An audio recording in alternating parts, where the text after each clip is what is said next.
Golden State Warriors are ready for this thing to get started.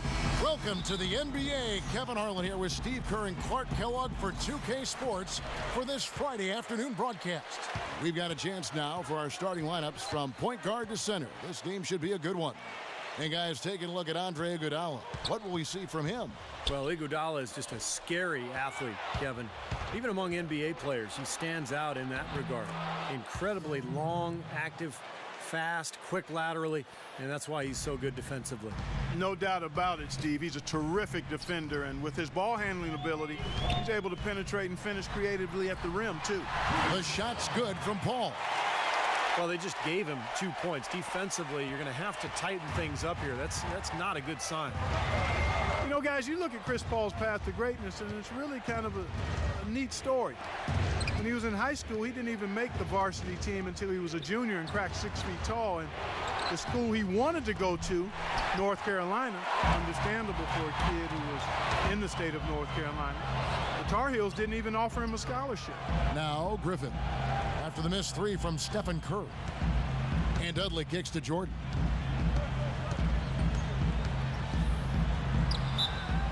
And so he earns a trip to the line. Officials saw the contact and he'll shoot 2.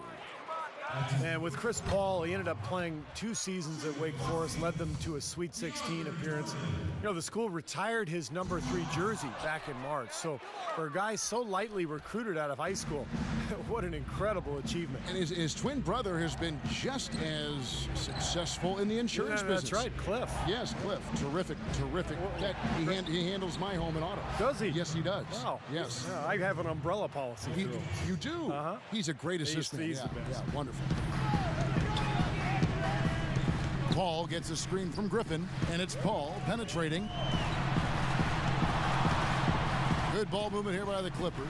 Here's Griffin, and misses it off the right side of the rim. And that's a shot he had to take. For sure, it was a good decision, just poor execution. Thompson against Paul. Lets it go with a 3. No good. Fires the 3. And oh, he hits the buzzer beater. Boy, ends the quarter with a dead-eye 3 as the buzzer sounds. They had that set up, I think, Steve, and he timed it perfectly. And still a close game as the first quarter comes to a close. The Clippers on top, up by 1. And we'll be back with you for the start of the second quarter when we return.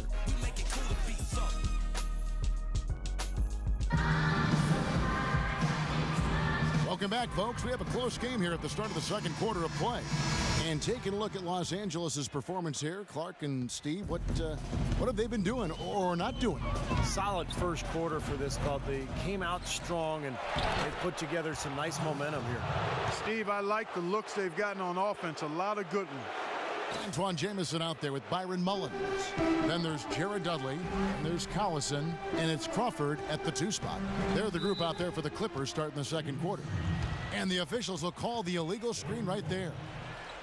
Yeah, the Warriors turnaround, I think, in large part because of the improvement defensively and on the boards last year. There was a 5 or 6 year stretch where Golden State was maybe the worst team in both categories in the entire league, but the schemes have changed, the personnel, the intent, the toughness, and it has all led to a new era for the Golden State Warriors basketball team. Now here's Crawford. And he was fouled on the way up. 2 free throws now for him. And back to the Warriors looking to pack the paint. If you wanted to get into a 3-point shooting contest with them, well, I think they'd welcome that. I agree. I mean, with the Splash Brothers in the backcourt, you can get sprayed in a hurry from all angles. I mean, those guys are terrific. But again, their improved defense and rebounding was a big part of their success as well. Well, Jamal has always been able to provide a spark of offense in a hurry, but last year he was a force unto his own coming off the bench. A terrific mid-level acquisition for the Clippers. And for Crawford with the Clippers, his best shooting since the 2009-2010 season, Steve, when he won the 6th Man of the Year award. Well, and he came close to winning it again last season with the Clippers. Sure did. He's a guy who can create his shot as well as anybody in the league. And the ability to hit tough shots. He's the kind of player you want at the end of games who can create something out of nothing and hit winning shots. Took advantage of some shoddy defense there. They've got to at least get a finger on it. Douglas for three. Crawford with the rebound. Boy, from my angle, it looked like it was in the bottom of the net. Looked good from here. Yep, I thought so too, Clark. Count the bucket. 44 seconds left in the first half. Now here's Douglas. Quiet so far offensively, searching for his first points of the game. Spates tries again, and it's blocked. It's tipped. Iguodala outside. Wants to get it to Spates and does. Good on the shot. Look at the size discrepancy there between the defender and the shooter. Well, those are warm-up jumpers. When there's not a hand in his face, he'll knock those down all day. Here's Collison. Loses his man off the screen and lays it up and in. Collison's got the lead up to 5 now for Los Angeles.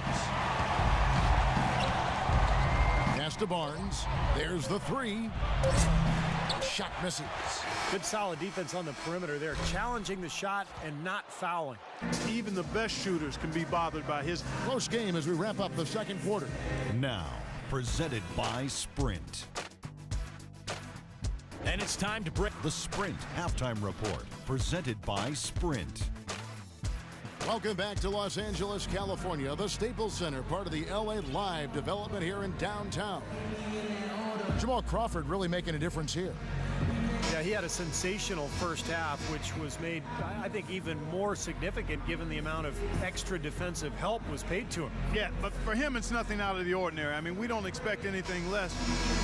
Now, I'll bet he continues to do the same kind of damage through the final 2 quarters. Warriors trail by 5. While we've got a moment, let's set the floor. Brought to you by Gatorade, all fueled up for the second half. And Golden State looking at who they've got. Steph, Clay, and Dre on the perimeter. It's Lee and Bogut inside. You know, regardless of who starts the break, it seems like he's usually the one to finish it. And that's because of how well he attacks the rim on the dead run. And here are the Warriors now. And let's catch up with our sideline reporter, Doris Burke. Doris, over to you. Hey, guys. Well, the Clippers owe a lot of their success to how they bonded with team chemistry. Chris Paul said, quote, "It matters a lot when you really, truly care about somebody. You'll dive on the floor for them. You'll run through that screen for them. You really genuinely care how they feel. It just means a little bit more." That was certainly evident in how they played last year, as well as how they interacted. We'll see if they can keep that same fun going this year, guys. Yeah, plenty of camaraderie in that locker room. Thanks, Doris. I tell you what, guys, I think most NBA fans can think back to last season when DeAndre Jordan had a dunk for the ages. I remember my son reached out to me by text and said, "Did you see what DeAndre did?" And it was major impressive. He doesn't get the second one. And for DeAndre Jordan, spectacular dunks are nothing new. I read the other day a 9'6" standing reach. He can touch the rim on the tips of his toes. I read that too. It's interesting. I mean, he's so big and yet so explosive off his feet. So I think he has the ability to be one of the best defensive players in the NBA. Curry can't get it to go. Now, slight advantage for them in the rebound category. They've got to continue their work on the glass. Yeah, I agree with you, Steve. I mean, they're on the right side of the ledger, and that is all that matters to them right now with the lead they have. I have no idea why he was fouling there. And even the foul, I mean, you can't be wrapping guys up like that. I mean, it just doesn't make any sense. That's a meaningless play. Mazzili's checked in for Golden State. Barnes comes in for Andre Iguodala. Just 5 on the clock. Thompson inside the line, off the left rim and out. Clippers leading by 6. Crawford drives in. Out left to the wing. Paul kicks to Crawford. Good, and Paul gets the assist. And that's 10 points for Crawford. That's kind of his strong suit, the ability to find his way through the defense and finish at the rim. Here's Curry with the 3. Got it off in time, but it's no good. And we've watched 3 so far. And we've reached the end of the third. And while we can now, let's take a look at today's State Farm assist of the game. Well, tremendous point guard play, but that's nothing new coming from him. This is what you expect, the gorgeous feed there.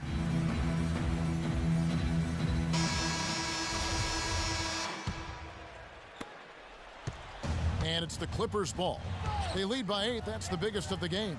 Blake Griffin down low and DeAndre Jordan. Collison is out there with Chris Paul. And it's Dudley in at the small forward position. That's who's out there for the Clippers. Boy, nice bucket. They're really playing intelligently here.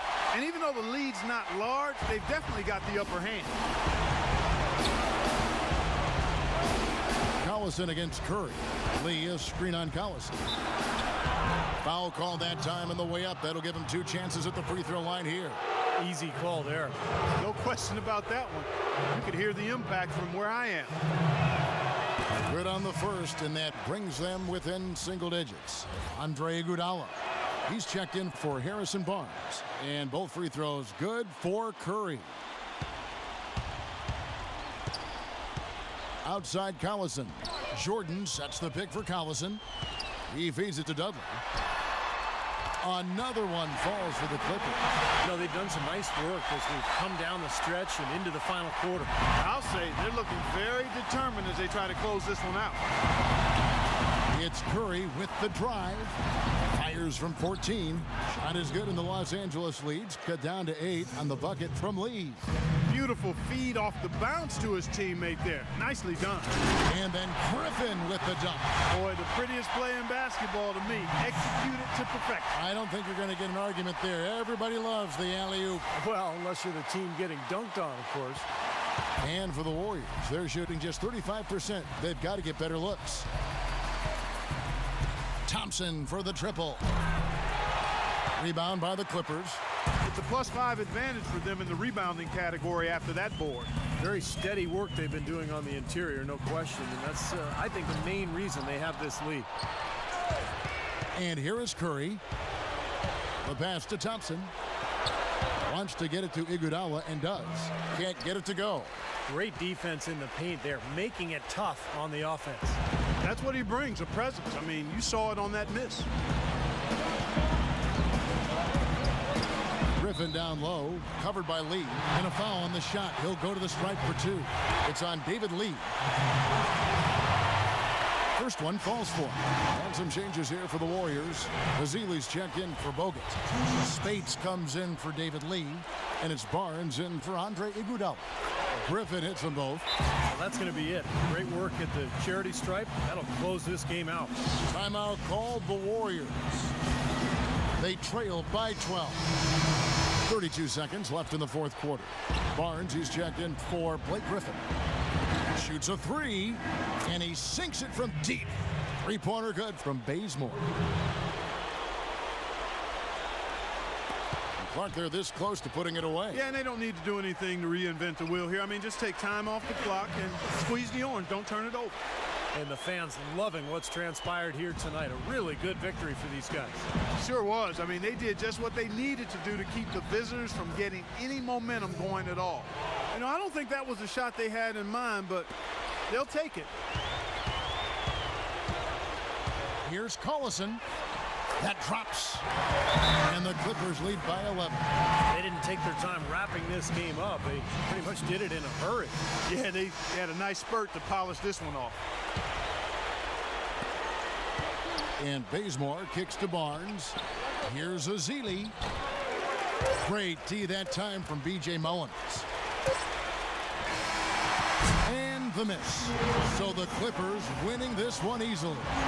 You know, Clark, every team has a bad night, and these guys might want to watch the tape of this game the next time they have a bad night to remind themselves how dominant they can be. Well, this is one of those dreamlike games for a coach. And now we'll send it down to Doris Burke, who's standing by courtside.